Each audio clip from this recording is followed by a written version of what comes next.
চট্টগ্রামে লোহাগাড়া সাংবাদিক আর সাতকারিয়ার সাংবাদিক।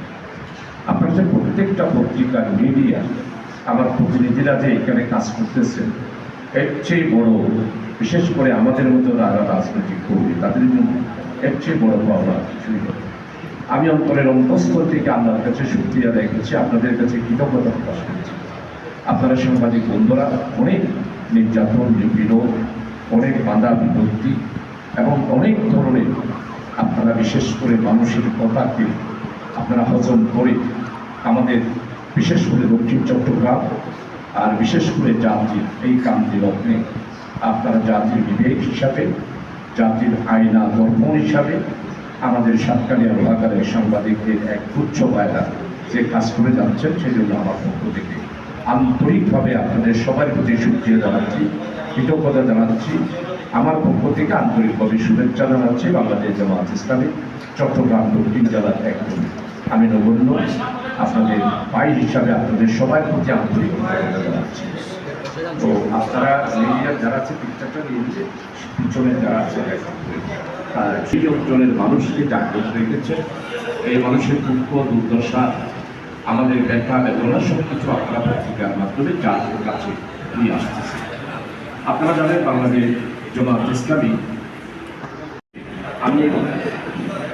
আমি গত 22 তারিখ আমার হৃদয় থেকে আমার শুধু আবেগ নয় বাস্তবতার দিক থেকে বলেছিলাম এই নির্বাচনকে যদি সুষ্ঠু করতে হয় তাহলে অস্ত্রতা। আমি গতকালকে 2টা ওসি, একজন 11:30টায় টেলিফোন করেছেন, আরেকজন 12টায় টেলিফোন করেছেন। আমাকে বলেছেন যে আপনাদের নিরাপত্তার ব্যাপারে আমাদেরকে সরকার নির্দেশ দিয়েছে। আমি বলেছি যে আমার নিরাপত্তার ব্যাপারে আপনাদের চিন্তা করতে হবে না, আমি আমার হাতে চলে দিয়েছি।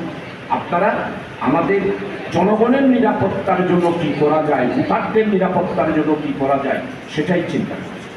এরপর আমি স্পষ্ট বলেছি, প্রথম সাদাবাজ আপনারা আমার দোয়া করেন। আমি 15 দিনের মধ্যেই আজকে ক্লিয়র টিচার সাথে আমার আফেস ডিসি সাহেব টিচার টেলিফোন করেছি, বাইরে আমি বড় দুঃখ ব্যথা বেদনার মধ্য দিয়ে 42 বছর তাকে এখানে এসেছি।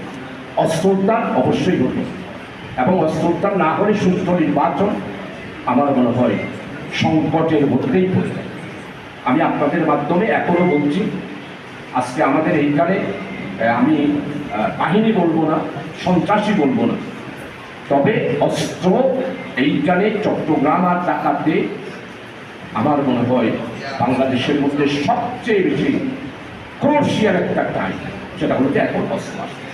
এটা বললাম I agree to your proposal. এখন আপনার সাথে আমি সম্পর্কে আপনার মতামত কি, তার সাথে আপনার প্রয়োজনের 1-2 দিনের মধ্যে কথাবার্তা হয়েছে কি? জি, আমি স্বাগত জানাই। রাজনৈতিক দল হিসাবে বাংলাদেশ জাতীয়তাবাদী দল 3বার ক্ষমতায় এসেছে। আমাদের এই এলাকাতে আমরা বিএনপি জামাতের মধ্যে কোনো ধরনের বিরোধ নাই।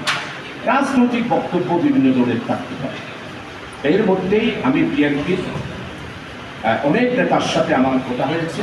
আজকে ফাইনালি আমাদের জেলা পর্যায়ে যারা নেতা আছে তাদের সাথে কথা হয়েছে। আর যে আমার মনে হয় প্রার্থী হিসাবে কথা হয়েছে না, আমাকে এটা বলাটা ঠিক হবে না।